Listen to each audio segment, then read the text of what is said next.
Right on all to Fearless in Devotion, the Wrexham AFC podcast sponsored by the Fat Boar Bar and Restaurant. You can find us on various social media platforms, Twitter, Instagram, and YouTube now. You might even be watching us on YouTube now. If so, welcome. Before we forget, though, have you remembered to buy the latest Fearless in Devotion fanzine? If not, what are you doing? Andy, got one there. What's in it? Pages of stuff, great stuff. Content. Everything you want. Yeah, we're all about content. That's in it. Paul Mullin, packed full. It is literally. We can't make a better one than this. Elliot Lee. Questionable top trumps legends points. Yeah, I know. I mean, the older ones, because I've never sort of really saw Graham Whittle, Di Davis, or Billy Ashcroft play. Yeah, but Richard Hope. Well, I did sort of say you be a legend by, it's sort of like if you're talking about someone in a pub, that enters the sort of iconic status. And Mahatim Malongo have got iconic status because we're still talking about them now, even though they were shite. Buy the fanzine to find out how wrong Andy is on the cup trumps points, and then definitely tweet him and tag him in with your views on it as well. Like you've been doing all week. Thanks for that. It's all right, mate. Speaking all I want to do is entertain. And you do it so well. And speaking of putting more money into Andy's bulging coffers, we have another. They're yours, mate. We have another thank you this week, don't we? After a rather desperate plea for more Zoom space. Yeah, we've got the Zoom space. I actually went through the trash and reclaimed a lot of old interviews. We could actually put them on YouTube, I reckon. Things like Big Den, Dennis Smith. We could probably chuck those up. But yeah, it's nice to keep them for prosperity, really, because we've got them on the pod. But they're all done on video. So why don't we just chuck some up? We'll call it Fearless in Devotion Classics. A lot of thought went into that. It's like deja vu, isn't it? Is it like deja vu? Not really. Yes, it could be, I suppose. But who was the chap who did a very generous donation, didn't he? Gareth L. Collins bought 30 coffees. Now, Gareth set up Red Passion. Remember when the Red original Passion and best? Yeah. Original and best administrator of Red Passion. Before the evil despot Rob Taylor took over. It was Gareth Collins. I remember Gareth when I first started the Wrexham Mail. We did like a predictions league, and Gareth was one of them with Bryn Law and Pete Davis. Remember Pete Davis? He used to do. He did the Red Passion fanzine, didn't he? Where did he go? No, he disappeared. He was just a big, tall fella. He used to hang around on the edge of the cop. Looked a bit like Tim Vine, the comedian. That's about all I can remember. Speaking of Red Passion, I know it's gone to the dogs since Rob Taylor took over, but I know that someone mentioned Liam. Why? Someone mentioned you've been scouring it. No. Someone mentioned that Liam started up some kind of podcast wars. And what's happened? It's quite convoluted. Basically, I offered my expert opinion on the prospective signing of Nick Powell, as you do, saying that I thought it was a bit risky. Someone didn't like it, and then someone called Buffalo Bill got a bit personal. And then someone else joked that Buffalo Bill was our good friend Nathan from Rob Ryan Red, which of course it wasn't.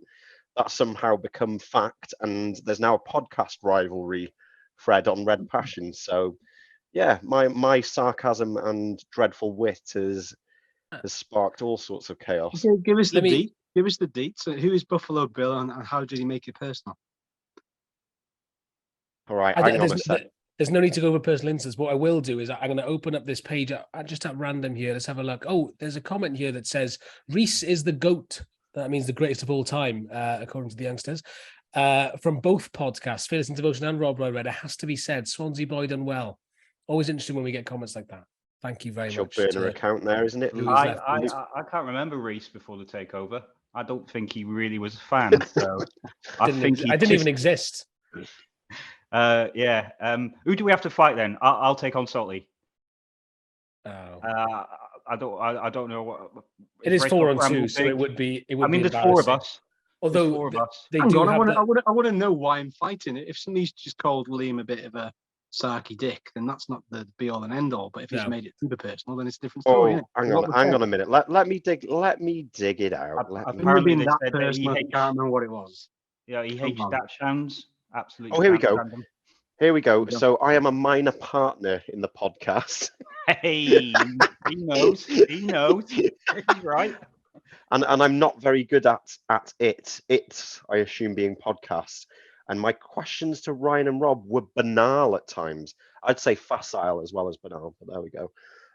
Come on, buck up and do some research. Then I could come to like you, maybe.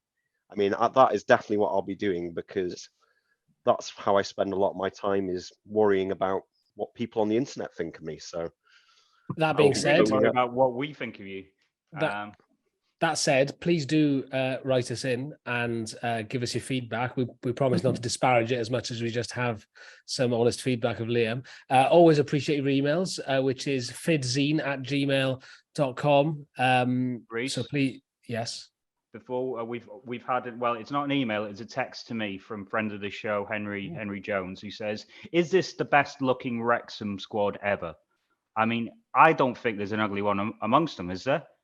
I think it's up there. And you know what? I can't remember if I said it on the podcast. I last year, well, maybe, gosh, crazy how time flies. It was about 2 years ago now.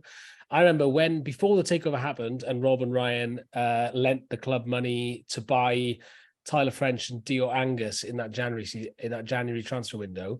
And I Googled it, and they had both done some male modeling. And I was concerned that we were signing players based on their appearances. And maybe it has continued, and the footballing is just a bonus. Yeah, who's the most handsome in the squad at the moment, and who's the most handsome Wrexham player ever? I reckon Anthony Ford is an absolute dreamboat. I was going to say I agree with Anthony Ford, because it looks effortless to him, where some of the boys, you can tell there's a lot of grooming going on. I'm just going to say grooming of a hair nature and beard trimming nature. Yeah. Okay. I'm going to go for Elliot Lee. Just a beautiful boy, with or without beard. But in the interests of balance, and because we've gone into this weird, ugly shaming situation, we're going to have to, for balance, say who we think is the ugliest player of all time. Not in the current squad or previous squads, but because the chances are they're never going to listen to it. Hopefully. Absolutely not getting me taking part in any kind of ugly shaming, which is you have started and no one else. Yeah, hang on, you can't say is this the most beautiful one and then not counterbalance it. Yeah, you can. I think you can. Yeah. Tim, you tell us yours. Tell us yours. John Newby.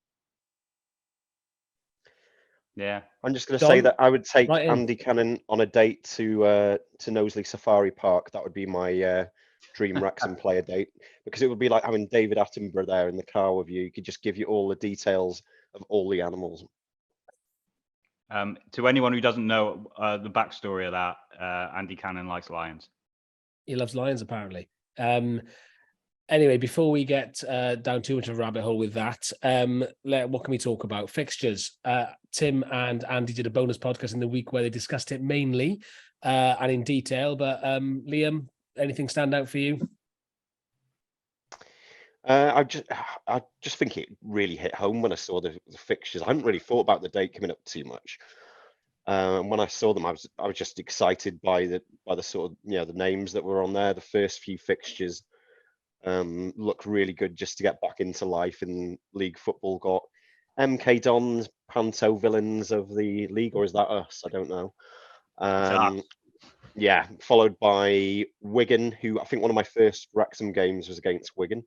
So that's quite nice for nostalgia. And then AFC Wimbledon, the real Dons. So really tasty set of fixtures to get our teeth into. And it just made it all that more real for me. Just felt like a kid at Christmas.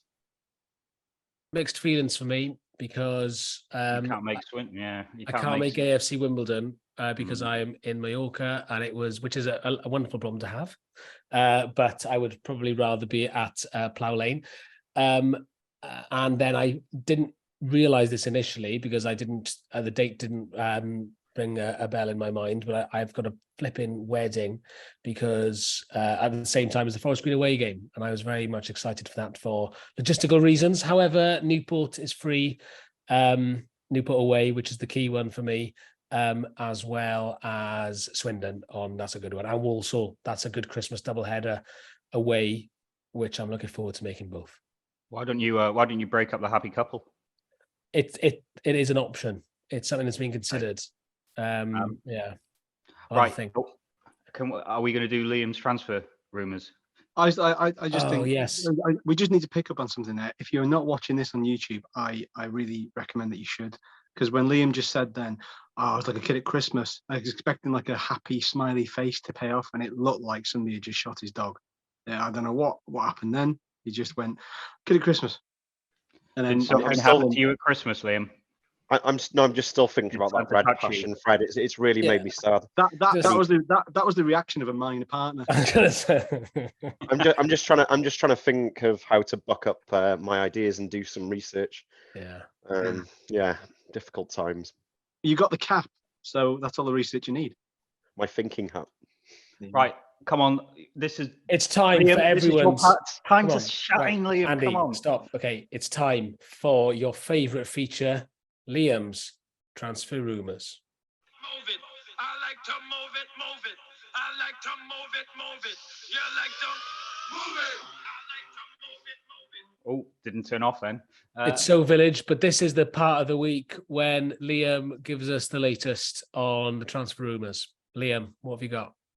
So I've been speaking to my good friend, the top secret agent, inch high private eye that is Wonderboy, and he's got all the fresh details. So on the Nick Powell front, so we've been linked this week pretty heavily with former Manchester United player Nick Powell. I think it seems to be varying thoughts on what's his best position. You know, is he a midfielder? Is he a forward?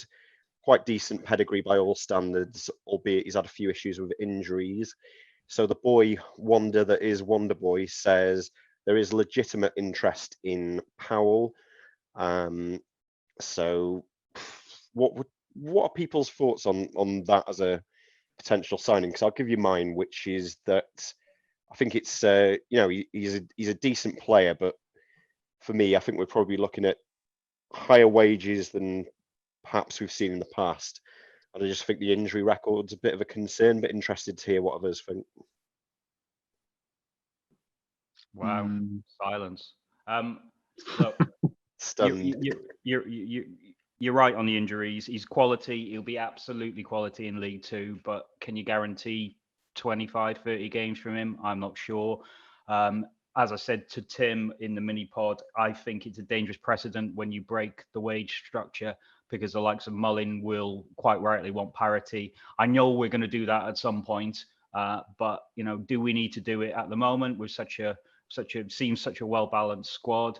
And there's a question mark over if he signs Jordan Davis for me. I mean, he had a great season before. He didn't have a great season last season, but we all love one of our own, and I really want Jordan to flourish. And I think there's a chance that he could even get into the Wales team with Mullin if he gets a run. So, I don't want to sign someone and consign him to the bench.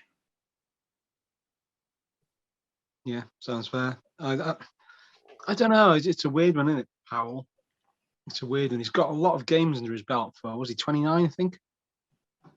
Thereabouts, yeah, about that age. Yeah. Was it 300 Football League appearances, something like that? I'm just trying to think. I'm trying to maybe unfairly compare, but I'm sure there's been other players that have lost their way through injury and have kind of got back on track when they found a club that fits them. And with the greatest respect to Stoke, they've kind of not fallen off the tree, but they're not the sort of team they were, So he's settled in Cheshire, won't have to commute far. That's a big pull, I'd imagine. It's a big statement signing if we land him. But again, it's the whole thing of, well, if we do land him, that's great. But then how many games is he going to play? That's the key thing. And I kind of inclined to agree with Andy that I think because of how good we were last season, we've almost forgotten how good of a player Jordan Davis is. I think it's kind of been almost not forgotten about, but I think it's almost been sort of swept aside a bit how good he is, as was proven the season before last.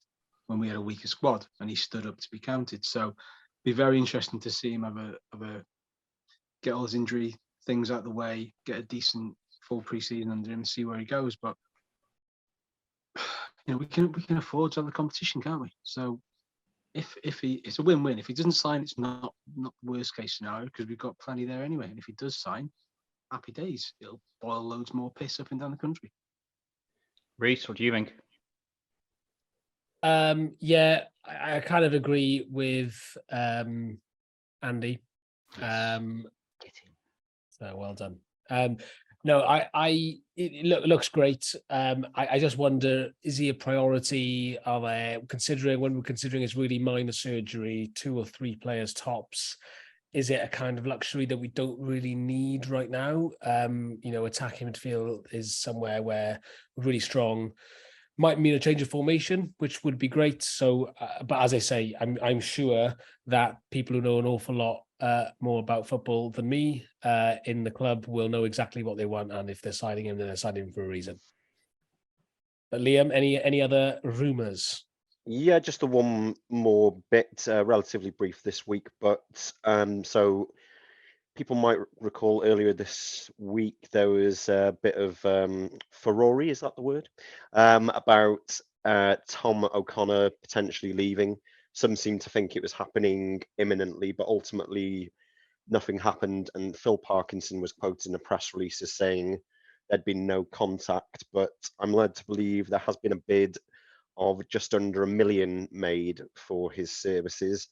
Although the player himself wants to stay, which for me is fantastic news, just because if that is the case, I think we've said it before on this podcast that he's one of those players that he can follow you up the league. So I do genuinely think he's that good in midfield. When we played our best this season, for me, was when he was there. I know he got shifted back into defence, and actually I thought he did a really good job there as well. So it just goes to show how important he is, really. So if that is all accurate, then I hope there's no major increase in offer, and I hope he does stay because he's absolutely superb. If that is accurate, Liam, then you're calling Phil Parkinson a liar.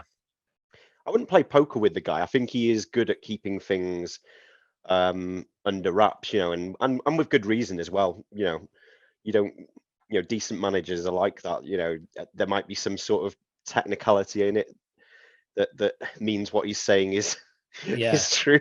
Yeah. But Can somebody splice the TikTok video that Phil Parkinson was in with Ollie Palmer this week? Splice his look and Liam Randall from this pod and splice it just for that little ditty alone. That'd be quite a nice exchange. Somebody get onto it, please.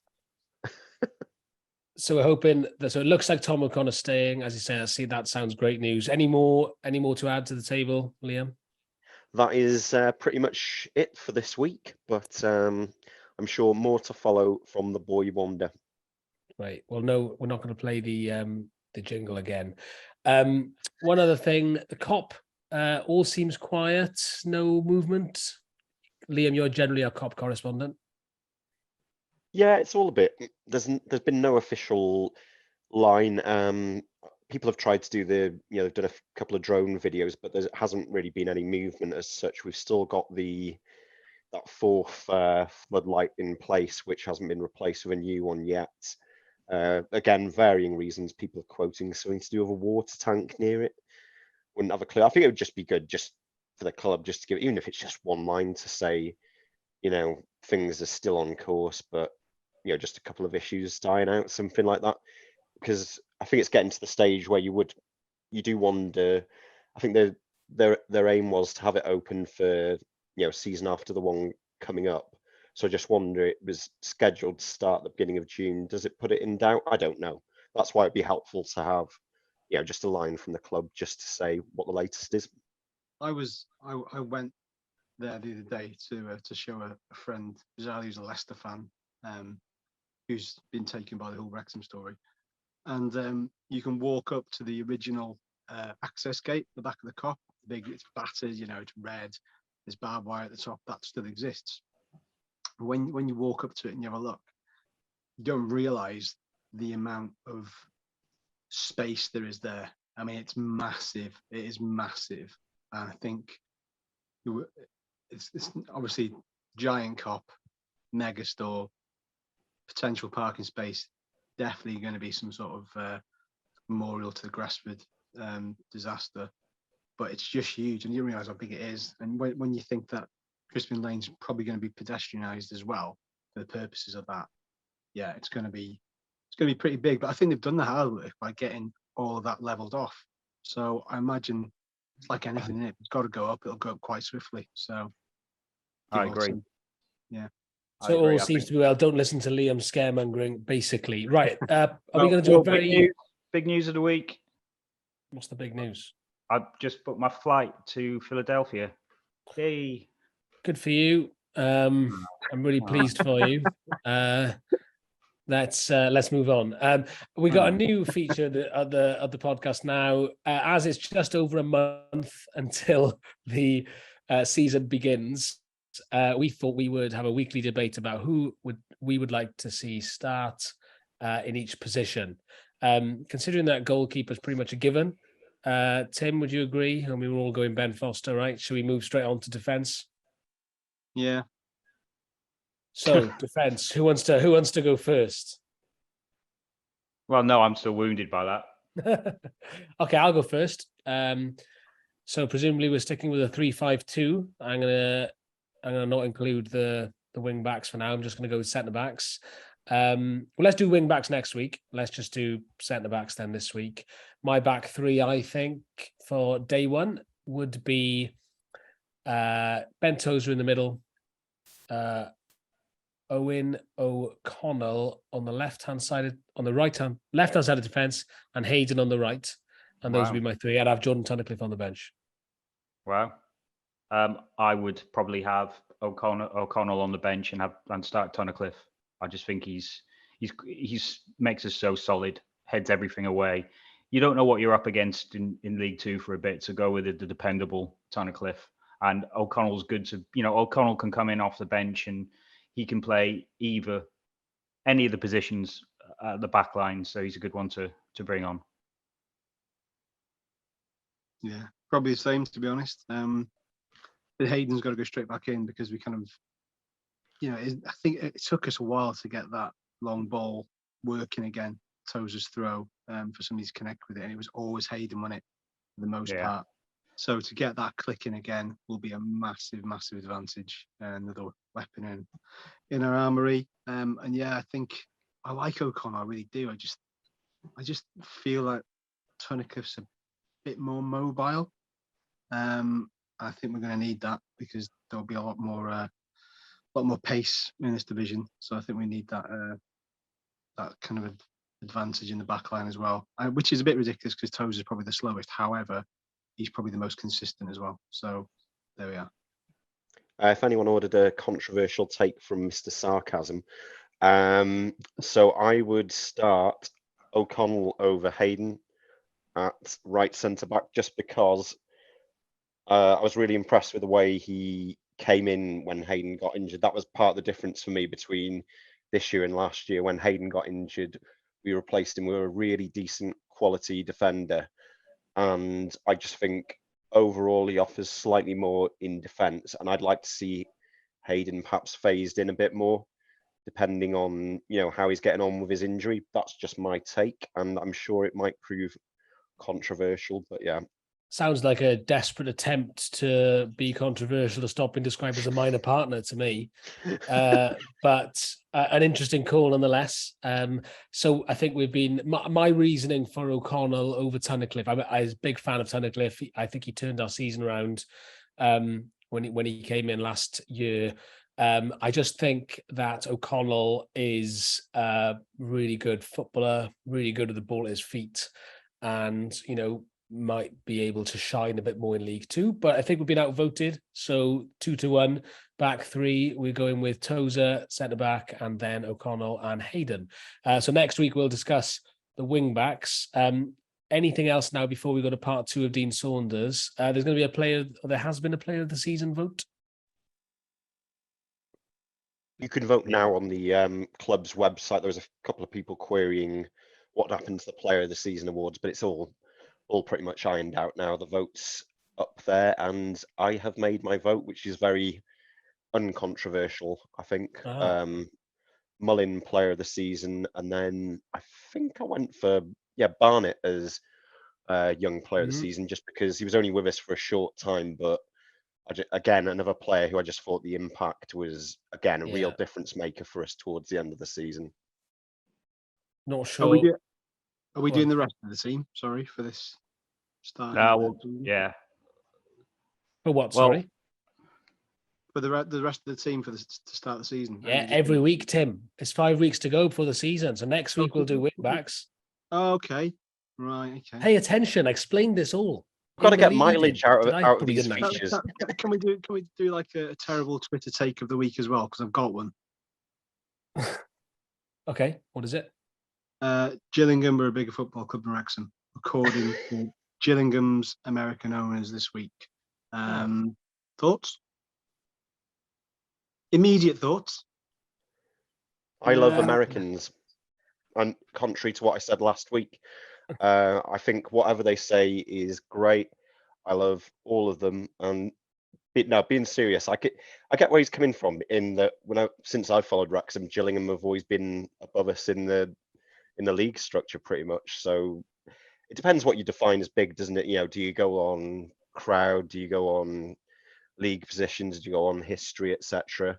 I know you mentioned European nights, Tim, as something in our favour. I get where you're coming from with that. Somebody said it's a cheap shot, but again, it's like how do you measure successful football team? What's big and what's not?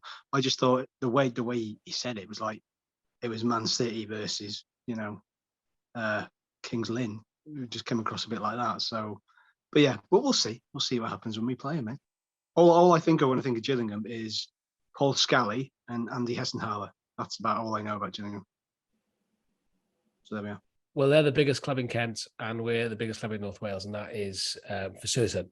But that's it now, I think. Shall we thank you, everyone, for listening to the part one interview with Dean Saunders last week. Some great reactions, some comments, I believe. Anyone read? Should we do the comments after part two? Yeah, absolutely. Do that. Okay. Here's part two, Andy. What can we expect in this part of the interview? It's a lot funnier. He's really cranking out the anecdotes. They're good. The Chimbonda one's really good. He's got past the 2 seasons where he didn't particularly perform well, and he admits that, and now we're getting into the fun bits. How many more players does he name? Sorry? How many more players does he name? I could not believe loads, it. Millions, everyone. But he was naming the Stevenage team at one point. I was like, it's just crazy. Absolutely. So somebody on Twitter, we'll do this as a comment now because it doesn't directly aim as such the pod, but somebody said that it was a shame that Dean Saunders was kind of overlooked for the Wales job, primarily because of encyclopedic knowledge of football. I don't know what you think about that. Well, either way, get ready for some more encyclopedic knowledge now. Here's part 2 of the Dean Saunders interview. I want to do a few sort of more quick fire. Dean Saunders' tricks of the trade. Now, one thing I can remember after post-match interviews was you seem to have an obsession with throw-ins and corners. I think you once said that we had 442 attacking corners during the season. Is that the sort of thing you were really counting? Well, yeah. I mean, and I'll give you some stats now, right? So when I talked to the team, I said, right, before we go out on the pitch, there's 72 goalkeeping distributions on average in a Premier League game. Right? Just not Premier League, like in a conference game. I'm just saying these figures now, right? I don't know what they're at. There's 72 goalkeeping distributions between both goalkeepers. So when we've got the ball, say we get 35 and they get 35, just say for argument's sake, 35 each. So if the ball ends up at one of our players' feet when we've got the ball, that means we've got the ball 35 times. If we can steal half of their 35 by being organised, so we end up making them give the ball back to us, we've now got the ball 50 times before we've even set foot on the pitch. There's also an average of 72 throw-ins in a game. So when we take our 35, we throw it to a red shirt, we've got it 35 times. When the opposition take a throw in, they can't throw it anywhere. With that organised, and we're going to go over it in training, that they cannot throw the ball anywhere apart from down the line, and we end up stealing half of their throw-ins. So that's 100 times we've got the ball before we've even walked out. If we worked it out as well, because this is what I had to sort through.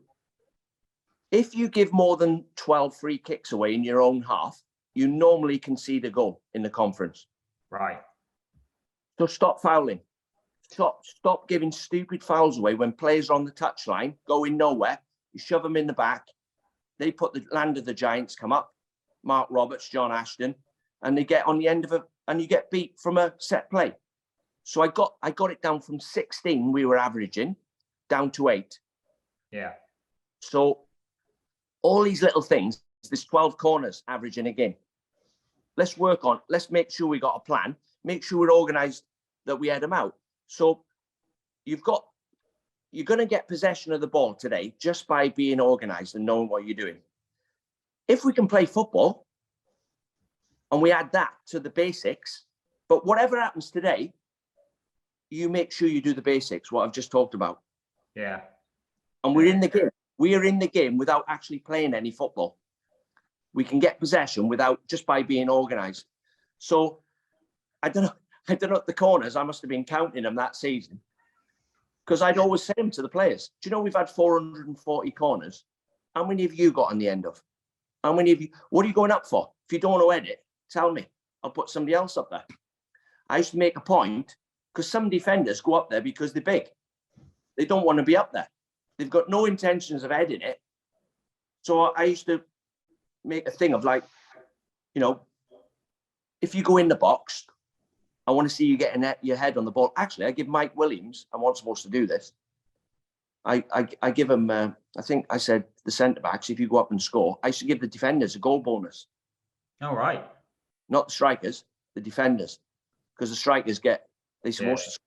But the defenders who go up like ornaments, as Ron Atkinson used to call them, they're like ornaments. I used to say to them, don't go up there like an ornament. Get on the end of the ball. I'll give you 200 quid a goal, 50 quid a goal. I used to give them, out my own pocket, by the way, just like not because it wasn't allowed. But yeah, I used to put things on them like that. That's why I knew the corner count. Yeah. Okay. You know what? That makes absolute sense to me. I get it. Right. Did you used to batter the players doing well to get through to the players who maybe couldn't take it as much? Yeah. I mean, what do you do for a living? I'm a journalist. Right. So you go into meetings every day with the editor and whoever the boss is, and you sit there, and there's different characters in your job. So you sit there, you've got the hard as nails journalist, Yeah. who's got leather skin, who can take anything.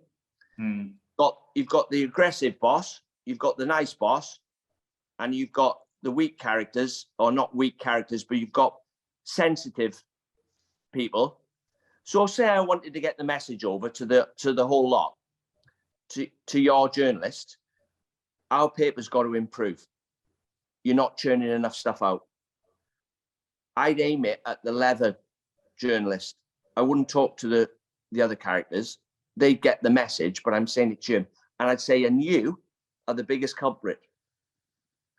It's the same in any job. I would say things to players who I knew could take criticism, but the ones who were sat next to them, it would seep in. Hopefully they're listening and they think, yeah, I'm sure he's on about me. I'm not sure, but I think he's on about me. Would you then go and talk to the hard people after and say, look, that wasn't for you, or would that just be as read that it wouldn't matter? Be like a water off a duck's back to them. Funny, I just remembered. So I'm manager at Doncaster. I've got Pascal Chimbonda playing for me. Yeah, I remember that. So Pascal is brilliant travelling with the ball going down the right. When he's got the ball at his feet and he's travelling with it down the right, chop it inside to strikers. He could get to the byline. He could play 1-2s. He could get fouled. Brilliant footballer. Wasn't so keen on defending. So one day on the training pitch, I shouted something to him and he's shouted back at me, like, what you shouldn't shout to the manager. He shouted them 2 swear words, across to me. So I went, stop the game. So I walked over, because you can't allow players to talk to you like that when you're the manager, because I've got young players there who I'm trying to. So I'm walking over thinking, right, I could make this worse. I said, Pascal, don't ever say that to me on a training pitch. You can't win the argument. Even if you're right, I can't allow you to win that argument. I've got young players here. And everyone could hear what I was saying. So I turned him away, put my arm on his shoulder, and I went, Pascal, listen, if I criticize you because you're the player you are, the world star that you are, I know you can take the criticism. So whatever I say to you, just take it on the chin. Don't answer me back.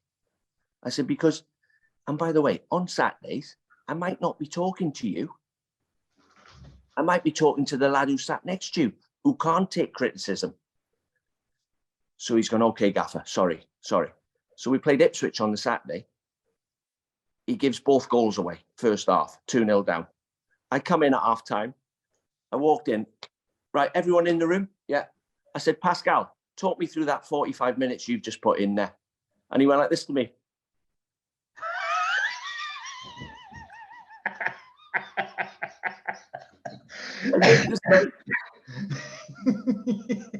Like, all the players could see him winking at me.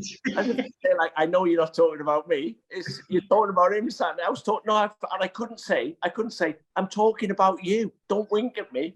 So I just had to go off. It backfired on me. I had to go off on a tangent.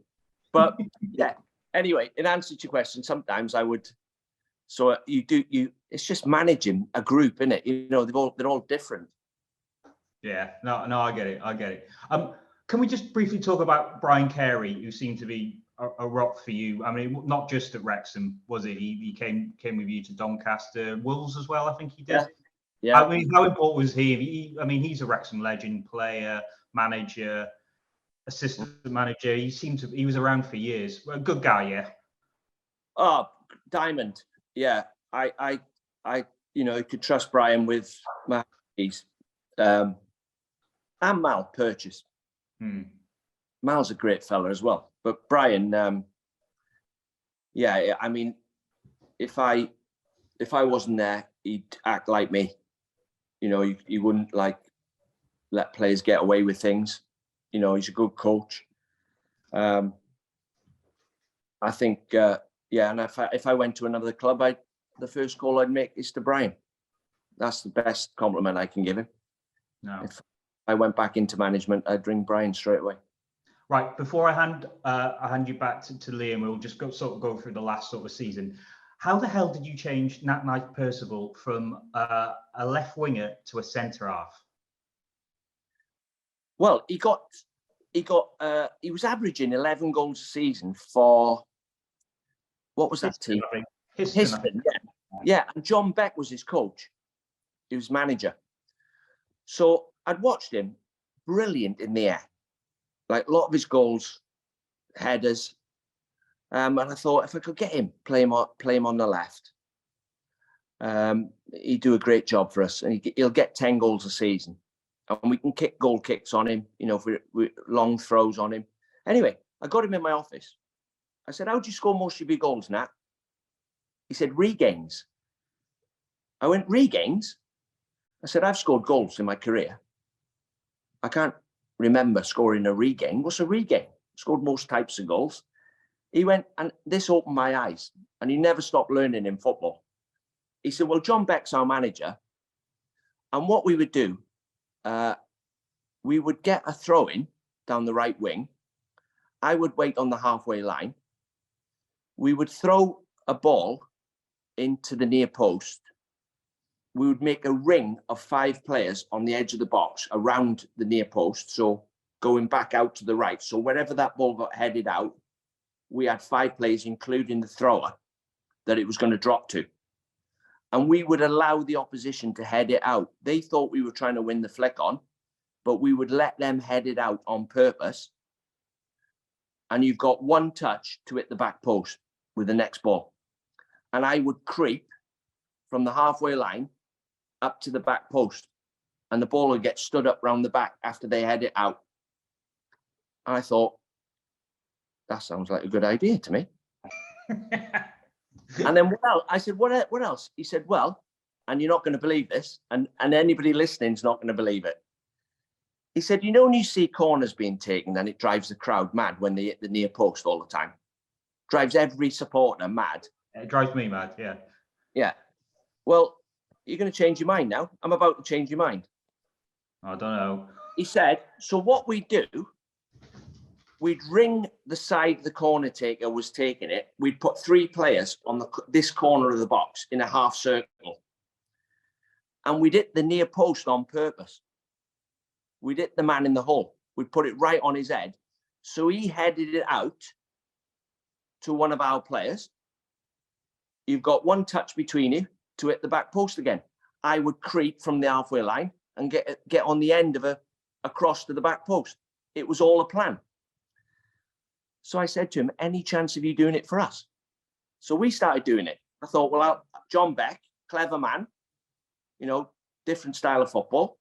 But I thought, I'd never thought of that. I've been in football all my life. It hit the near post on purpose and let people head the ball out the box on purpose. And he's creeping in there. Anyway, he was doing all right. And I thought to myself, he's that good in the end. He's that brave. I'm sure he could play centre half. I'm sure he could. And I played him in training. I played him in games. And he ended up making a career as a centre back. He went to Shrewsbury, Peterborough, Bradford. Yeah. So, and lovely lad as well. Oh, yeah. A lot of people said he's a really nice fella.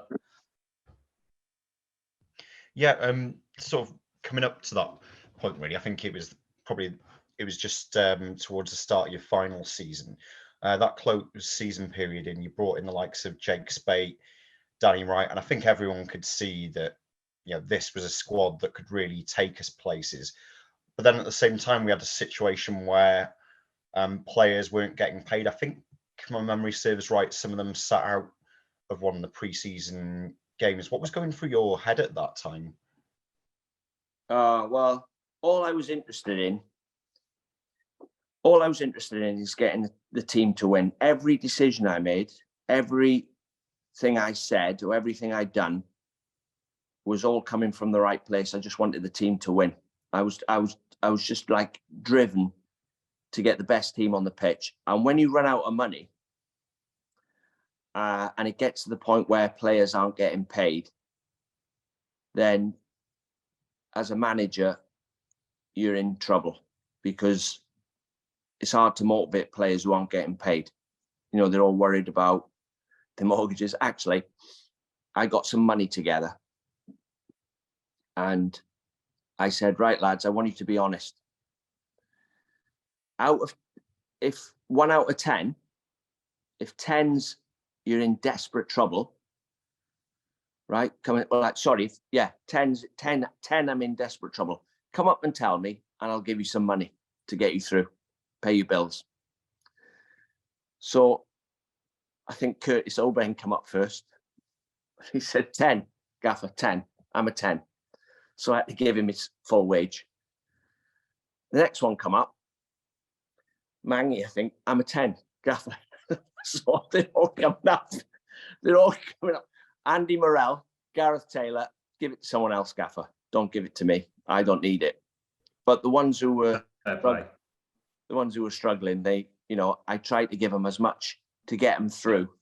And it was obvious that, I'd watched Jeff putting money in, and I'd watched actually, I think enough was enough. And Jeff wasn't putting the money in that he was. So then the supporters got together, didn't they? And they got that money together to take over the club and try and save the club. But there was a point where the players weren't getting paid, and I had to. Some of them were coming up in tears. What am I going to do? I've got 2 kids. I got my mortgage. I'm already behind on 1 payment. So people don't see that side of it in football. You know, you see like everybody thinks, you say you're a footballer, everybody thinks you're on 100 grand a week. Some of the lads were on 500, 400, 300 quid a week. And they couldn't afford, they were living. That was just getting them to the end of the week. So they couldn't afford to not be paid. And I thought I was going to lose all the players at the time, but I mean, that's football, innit? You know? Yeah, there's definitely a level, like you say, where it's not as if you've got lots of money to fall back on either. Another moment in order to start the season was when the fans rallied together to raise, I think it was over £100,000 in a day. It's quite, on the one hand, it was, you know, quite an inspiring sight really to see, you know, all these people coming in with their money. But do you think it should have got to that stage where, you know, where supporters had to come in with, I don't know, piggy banks and what have you? Well, no, it should never get to that stage. And what goes round comes round. And look what's happened.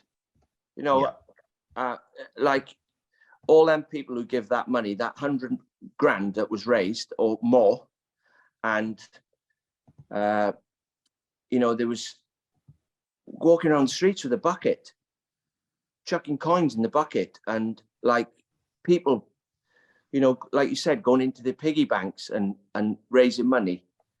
Should never get to that stage. But it just shows what the Wrexham people are made of. That wouldn't happen at other clubs, you know, what happened there and the way they rallied round and the history of the club. And they've been paid back for it. I'm really pleased for all that. That's when I say I'm pleased. The people who put their hand in their pocket when we were in trouble, because you don't find out about anything in life until something goes wrong. You don't find out if your bank's any good until something goes wrong. You know, you find out about people when things are going wrong. Everybody's your friend when you're winning. When you're losing, then you find out who your mates are and who's going to help you. And when, you know, hit the fan,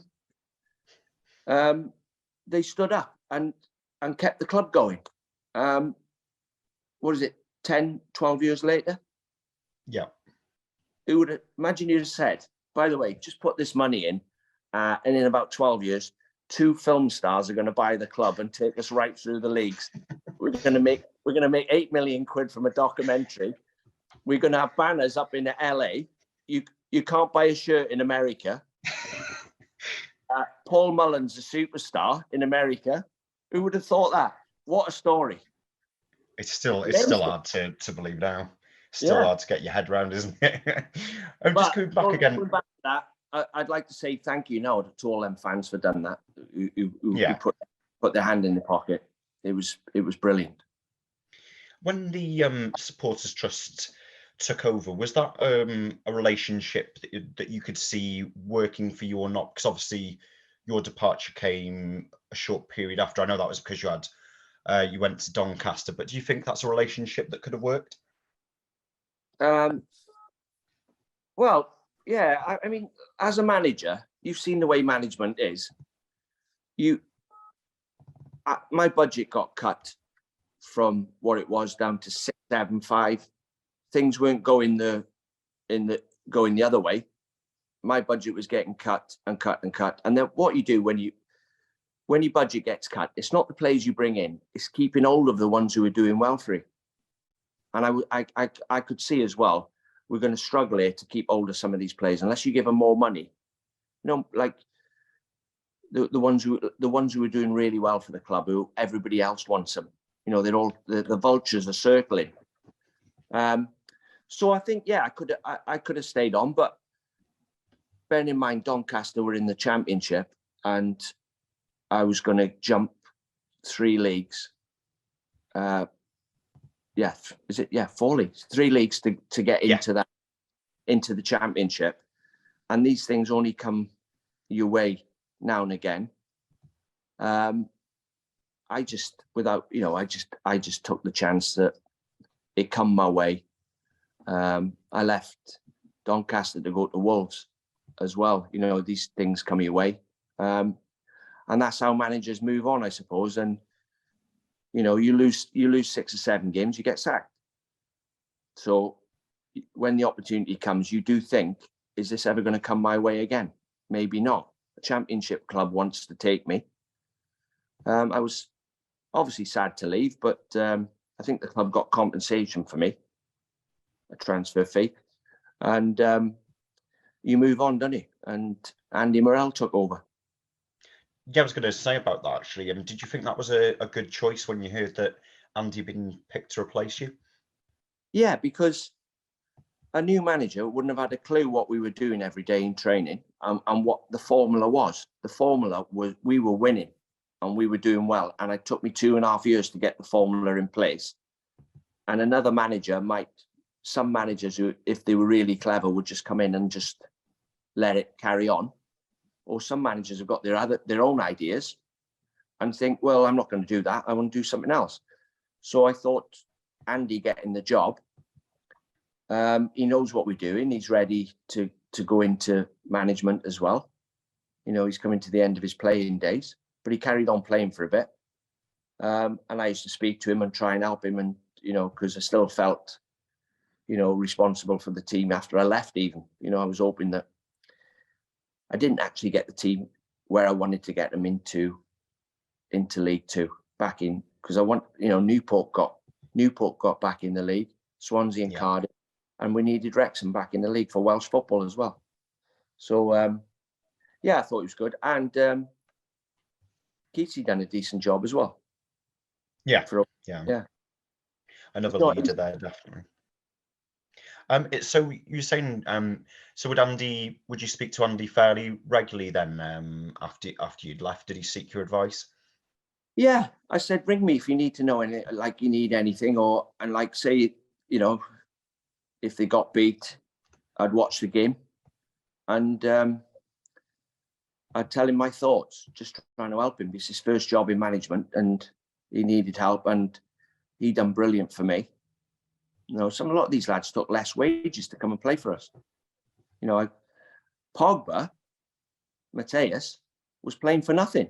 Brian used to pick him up every morning at his house and bring him into training, and Pogba had to wait till 5:30, 6 o'clock when we went home before he could go. So we didn't have to pay his expenses. We give him a lift in. Brian went out of his way, picked him up, brought him in, but he wasn't getting any money. And in the end, I gave him 100 quid. I didn't have the money to give him, so I give him 100 quid. Then he started scoring. I give him 300 quid. And I think he ended up doubling that. And he went to Crewe, didn't he? And scored a load of goals for Crewe. Yeah. He done well for the club. How gutted were you when we didn't go up that season then? Were you still watching on when Andy took us into the playoffs? Yeah. And well, they were all my players, weren't they? So, and it was, Johnny Hunt ended up. Did he play in the final, Johnny? Did he play in the final? He played up front in the final. Yeah, that's it. He played, and I was just, I was just hoping that they could get up. But as I said earlier, and played higher up is the, because when they signed, I promised them, when I was persuading them all to sign, I promised them, listen, you're not going to be here long. We're going to be up there in the next league and the next league. We're going in the right direction, and you won't be making a bad move if you sign for us. So after they leave you, they go on to better things. I think you get a bit of satisfaction from it. Yeah, definitely. And I guess sort of, bringing things round to present day, what do you think about the club now, and how far it can go? Because I think you've been quoted as saying that you think, they can go all the way. Yeah. Do you know what I'm pleased for? Geraint. Yeah.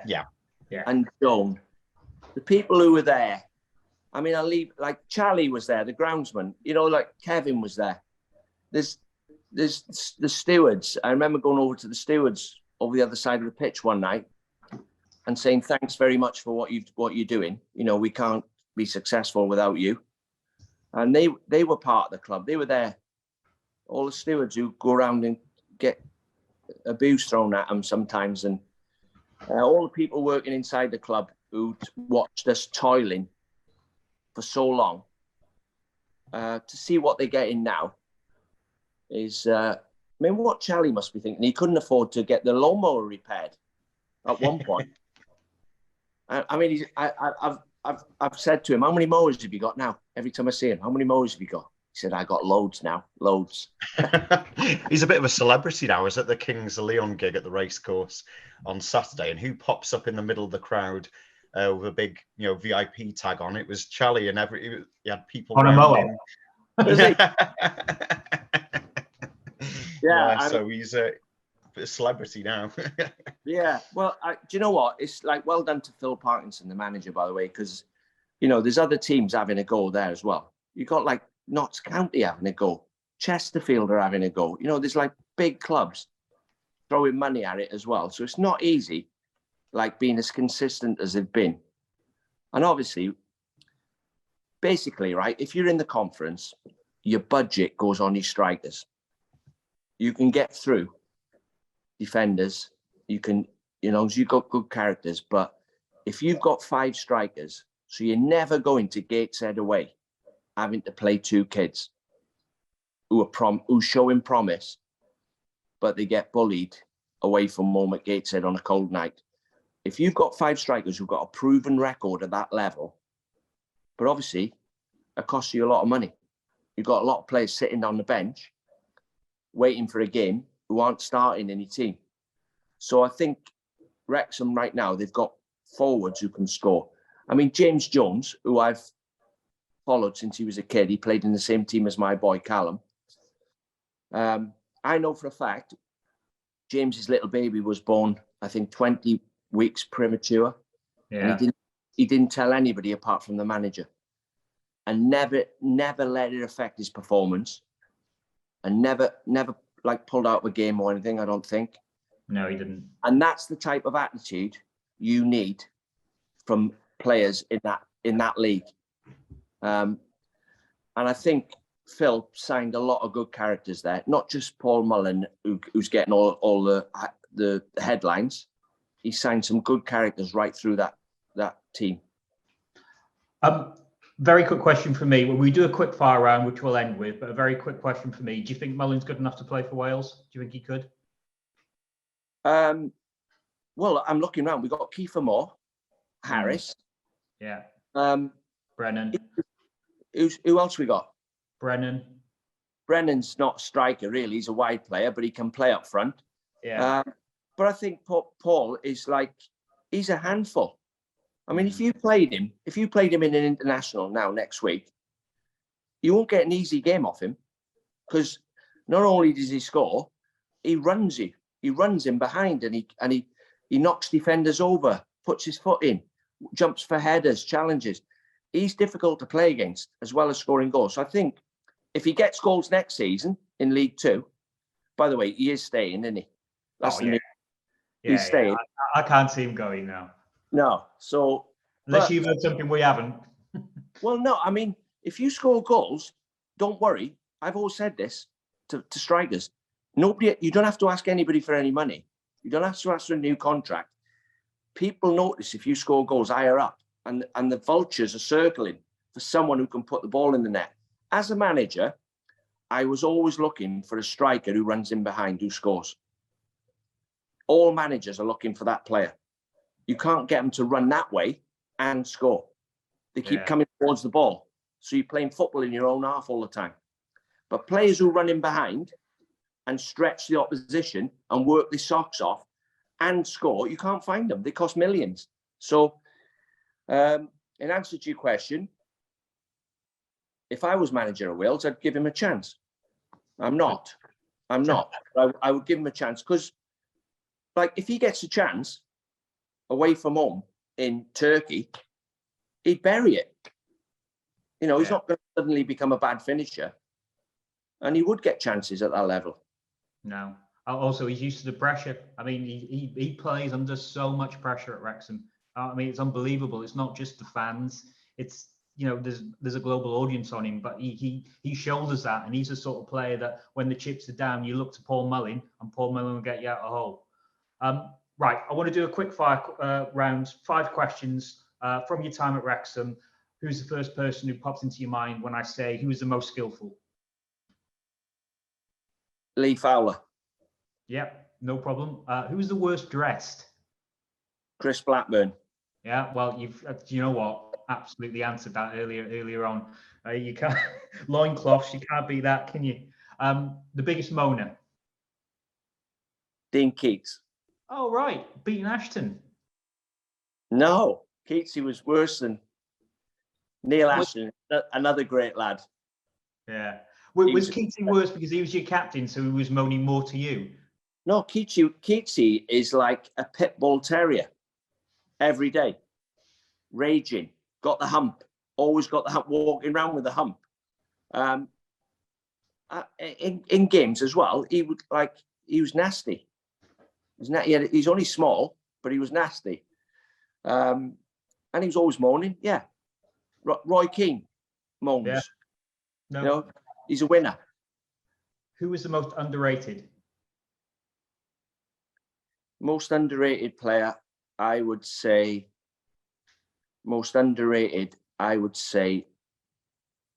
Nathaniel Knight Percival. Yeah. For what he gives you all round. Yeah. And he scores that end. He heads them out of your box. He blocks shots, things that other players don't like doing. But underrated, I would say, Nat. No. And finally, who is the one player you would like to fight? Or it could be a staff member. I'm thinking of one there. Oh, Mal Purchase. Who wouldn't want to fight? See, if you have a fight with me, you're going to have to kill me. Because I'm going to keep getting back up until I get you. I'm not hard, but I'm going to keep going until you kill me. So I'm just trying to think. Mark Crichton. Oh, yeah. Mark Crichton. I mean, Frank Sinclair could fight, I think. Yeah. Frank, you won't want to touch on Aberystwyth. Who? We've not even touched on Aberystwyth. What, that trip pre-season? Yeah. That seemed like a good idea at the time. My goodness. We won 5-0, you know. No, I was at the game. Yeah. Absolutely played him off the park. Sorry? 5 different scorers. Yeah. Yeah, no, I can remember. I didn't stay about for the night, which is just as well from what I heard. I didn't know about it. They kept it from me. But eventually, it seeped through to me. But, you know, I remember, you know, like we take teams abroad for pre-season. We only had 30 quid a man. So the accommodation at the university, I got a deal out of them. They charge us 30 quid per room. You know, so the whole trip worked out about 2.5 grand to take the whole team to Aberystwyth. And we won 5-0. I give them 350 quid, spending money to go and have a drink at night. You know. Yeah. Boys, behave yourself. Don't get in any trouble.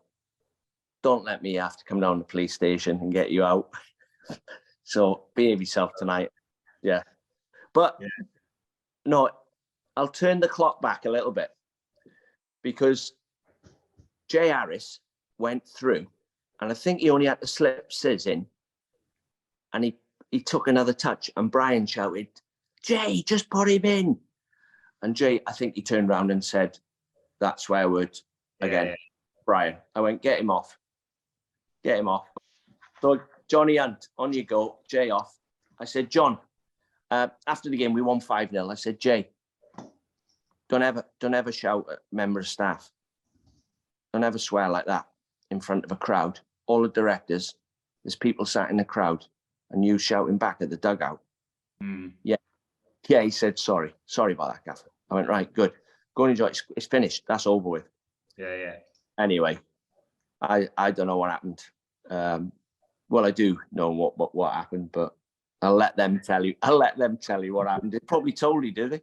Have they already told you? Do you know what? I can't remember what they've told us on the pod and what they told us after, so I don't really want to go through it because I'm getting a bit. Dean, we're gonna have to tie this up. We both absolutely love talking to you. Some absolutely brilliant stories. My missus needs a tea. This is the key reason why we need to tie this up. But absolutely lovely. Just to say that. I've talked to Dean's agent about doing this, and Dean's donated his fee for this to Nightingale House Hospice. So thanks very much for doing that, Dean. Thanks so much for coming up. Absolutely loved you coming on. And brilliant. Listen to Dean on TalkSport. Liam, final words. Oh, it's been an absolute. I can't think where the last 2 hours has gone. To be honest, we've had some good laughs, some good memories. Hopefully people will enjoy listening to the stories from those great times as well. Thanks so much, Dean. Well, thanks to you both, and thanks to everybody. Well done to the club, and I'm looking forward to the next 3 or 4 years, because I think the story's only just started with Wrexham. So, at least I'm proud to say I've managed the club, and I'm really pleased I've done it. And I only wish I'd got them up myself. We got a decent team on the pitch, and we got beat in the playoffs, but I never got them promoted. And that's one regret of mine, that I never got Wrexham back in the league, but I did try my best. And everything I'd done or said, I was only interested in the football, nothing else. No, and I think that's come across. I think your enthusiasm for everything has come across. Thanks very much, Dean Saunders. No problem, thanks. That was part 2 of the Dean Saunders interview. Thanks again to Dean and his team for agreeing to do this interview. Really appreciate it. People seem to be really enjoying listening to it as well, Andy. Some great sort of reactions, because it's one that people have been asking for quite some time, and we have been trying. Yeah, it was good to get him. And once he started opening up, he didn't really stop. People say that he sort of paints over things a little bit, but at the end of the day, I just found him a very entertaining fellow, and you can tell how much he actually cared for his team and the players who played under him, and how much he really did for that squad. The one thing I would say is, I don't think a manager like that would get 2 years to experiment. Now Dean did. And I think just, he did get it right eventually, but we kissed a few frogs for those first 2 years, I'll be honest. Yeah, Liam seemed to go down well on some of the comments you've seen as well. Yeah, definitely. Got a few of them. Said this one was a classic from Diablo on Red Passion. Can't help but like Dino. Someone just called Joe says, one of my favourites. That one made me chuckle a few times. I'm looking forward to part 2. Although, please, can he stop co-commentating on Wales games? A couple of people picked up on the fact that he seemed to think he was manager for all the 98-point season. I mean, I think a few picked up on that. But in fairness to him, we did sort of caveat at the beginning with saying it's been quite a while, and yeah, we'll let him off. We'll let him off on that one. And yeah, someone said even if there are a couple of half truths and memory lapses, it was extremely enjoyable, which I think sums it up quite well. The only real negative was, did we have an agreement in place not to slag off Jeff Moss? Andy, you signed all the contract details. That was the case, wasn't it? We signed an agreement not to slag off Jeff. No, I mean, I had a word with Dean beforehand, and I said, look, we'll ask anything, and he said, yeah, nothing's off limits. I said, look, we will ask you about Jeff Moss and the flats. He goes, that's absolutely fine. People think me and Jeff Moss were pals. We weren't really pals. He asked me to come in and do a job. I did the job. All I was caring about was that team. And I just I could see what was happening with the club, with money going out, and I just didn't want the team to be derailed. Look, do you remember? Did we ask him that question? I know it was.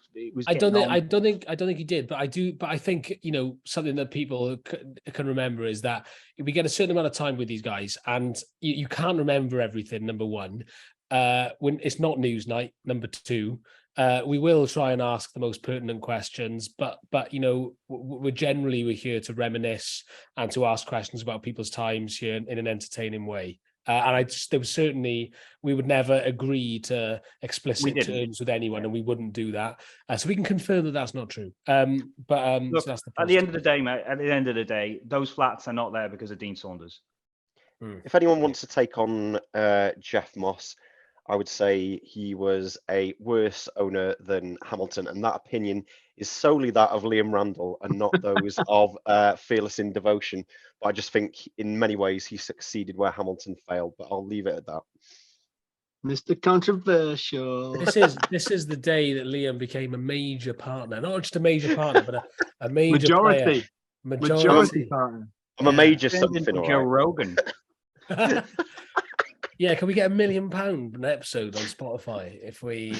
Yeah, I don't know. Dear. If you want to hear more controversial takes from Liam Randall, please buy us a coffee. That'd be great. It's in the link tree, or buy us a coffee /Fearless ID Zine. When you do, it helps keep Liam controversial. Thank you very much. If you want to send Liam a bullet in the post, we will put his address. And just to be clear as well, we don't make any money from this podcast. Could not stress that enough. It really is. That's how much it costs to run an operation this amateur. We could have sold, we could have sold out to TalkSport like some unnamed podcasts, but we would never do that to you. Even if they offered us it on a golden handshake, we would have said absolutely not, because we are amateur and we're proud. I'm proud. And on Cast that your note, mind back to the start of this when you mentioned podcast wars. Full circle.